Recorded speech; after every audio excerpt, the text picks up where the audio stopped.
Assalamualaikum warahmatullahi wabarakatuh. Halo kawan-kawanku, dimanapun kalian berada, saya ucapkan banyak terima kasih pada kawan-kawan yang sudah menyempatkan waktunya menonton video channel ini. Dan kawan-kawan, pada kesempatan kali ini kita akan membahas mengenai peternakan, khususnya mengenai dunia pakan, yang dimana pakan itu saat ini di tempat kami itu sudah banyak yang membudidayakan.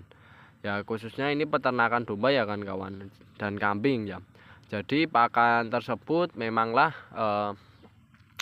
berpotensi ya untuk kita kembangkan, kita budidayakan agar nanti dalam proses memperoleh pakannya jauh lebih enak, dan di sisi lain juga kita bisa memperoleh ekonomi ya, nilai ekonomi tersendiri dari pakan yang kita budidayakan.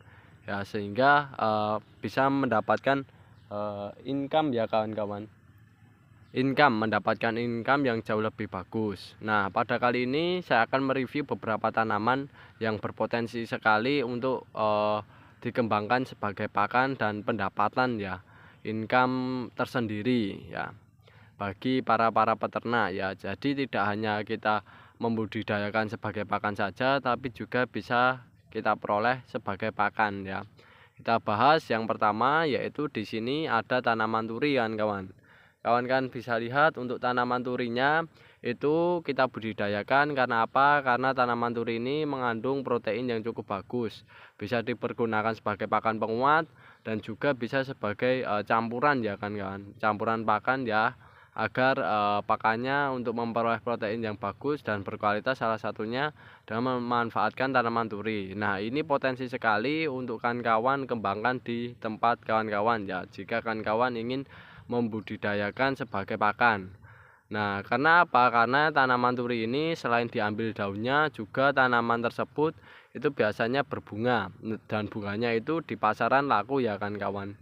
Nah, jadi nantinya proyeksi kedepannya kan kawan bisa memanen daunnya, juga memanen bunganya kan kawan, semacam itu. Dan ini perawatannya cukup mudah, yaitu dengan dipupuk dengan pupuk kandang saja. Dan ini untuk kesukaan dari ternaknya itu sangat-sangat suka kan kawan ya, sangat-sangat suka. Lalu yang kedua yaitu ada ini kan kawan, singkong. Nah, singkong ini biasanya bermacam-macam jenisnya, tapi yang biasa dibudidayakan itu singkong yang modelnya singkong karet ya kalau tidak salah itu kan kawan. Tapi kalau ini kayaknya singkong biasa kan kawan, itu kita budidayakan, dan itu yang kita ambil adalah bagian daunnya. Nah, daun singkong ini ya kan untuk yang muda itu bisa kita jual ke pasar kan kalau kami. Tapi nanti kalau yang sudah tua-tua itu kita gunakan sebagai pakan kan kawan. Dan ini pun berpotensi juga ya, kalau kawan-kawan lebih mendalami lagi itu bibitnya kan kawan bisa jual ya di online kan kawan ya. Jadi mendapatkan income dari segi daunnya, dapat income, batangnya dapat income, dan yang jelas nanti sebagian juga bisa digunakan sebagai pakan ternak. Dan ini untuk kesukaan ternaknya juga sangat suka. Dan yang jelas untuk ini daun singkong ini kandungannya cukup bagus, hanya saja ada beberapa caranya ya, langkahnya, yaitu salah satunya dengan cara dilayukan dahulu sebelum dimakankan ke ternak kan kawan ya. Karena yaitu kembali lagi, kalau tidak dilayukan takutnya ada racunnya ya kan kawan, malah yang terjadi ternak malah mabuk ya dan mati kan kawan. Ataupun kembung biasanya kayak gitu. Nah, itu yang jelas ini tekniknya untuk singkong sebelum dipakankan ke ternak dilayukan terlebih dahulu. Dan ini kita membudidayakan singkong yang singkong biasa ya, singkong konsumsi. Dan ini perawatannya juga mudah, cukup dipupuk dengan menggunakan pupuk kandang. Nah, ditambah lagi di sini ada tanaman odot kan kawan ya. Kalau odot ini juga salah satu tanaman yang bisa dikembangkan di lahan budidaya kawan sebagai pakan ternak ya, karena diambil daunnya. Yang jelas ini ternak sangat-sangat suka sekali ya untuk makanannya, dan dipergunakan sebagai sumber seratnya kan kawan. ini potensi ya untuk kawan-kawan kembangkan. Dan itu untuk segi income-nya kawan-kawan bisa peroleh dari penjualan dari odotnya itu sendiri, daunnya, dan juga kawan-kawan bisa jual dari stek atau calon bibitnya kawan-kawan, semacam itu. Dan selanjutnya ada satu tanaman yang juga kawan-kawan bisa lihat di bagian sana ya. Nah ini ya yang di bawah. Nah itu bawah bagian tanaman mangga itu namanya tanaman Cleresidea ya. Kalau di sini orang menyebut Cleresidea. Itu potensi sekali kan kawan, karena tanaman itu mudah tumbuh, mudah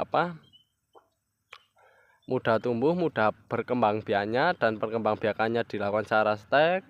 Dan di sisi lain itu perawatannya juga mudah ya. Kalau untuk segi kesukaan ternaknya, ternak juga suka kan kawan ya. Yang jelas untuk segi kandungannya memang proteinnya juga luar biasa, karena tanaman tersebut salah satu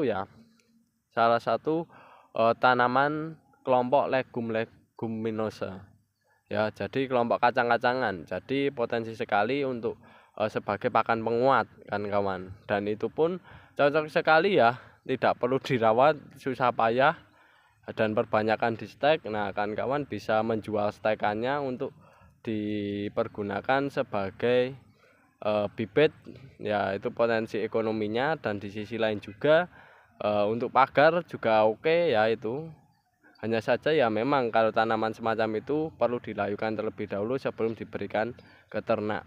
Nah jadi kan kawan, itu beberapa tanaman yang memang berpotensi untuk dibudidayakan dan dipergunakan sebagai pakan ternak ya. Semoga informasi ini bermanfaat bagi kawan-kawan sekilas mengenai tanaman-tanaman yang kita budidayakan sebagai pakan ternak, khususnya ruminansia ya kan kawan. Itu kurang lebih tanamannya semacam itu. Oke, itu dulu yang bisa saya sampaikan, kurang lebihnya mohon maaf. Terima kasih. Wassalamualaikum warahmatullahi wabarakatuh.